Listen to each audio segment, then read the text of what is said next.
ጠቅላይ ሚኒስትር አብይ አህመድ ከፋኖ ጋር ችግሮችን በሰላማዊ መንገድ ለመፍታት መንግስታቸው ቁርጠኛ መሆኑን ገለጹ።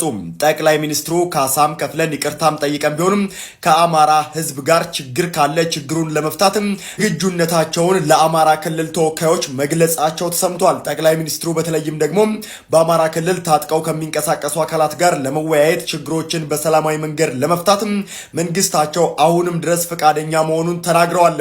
አብይ አህመድ እንደተናገሩት ከሆነ ለአማራ ክልል ተደጋጋሚ ጥሪን አቅርበናል። እንነጋገርና እንወያይ። በእኛ አቅም የሚመለስ ነገር ካለ መልሰን፣ የማይመለስ ካለ ደግሞ ህዝቡ በሚሰማው መንገድ በዚህ ጊዜ እንመልሳለን፣ እንፈተዋለን። ይቅርታ ብለን ካሳም ካስፈለገ ካሳ ከፍለን እንታረቅ፣ እንስማማ። እኔ ከዚህ ምንም አይነት ችግር የለብኝም።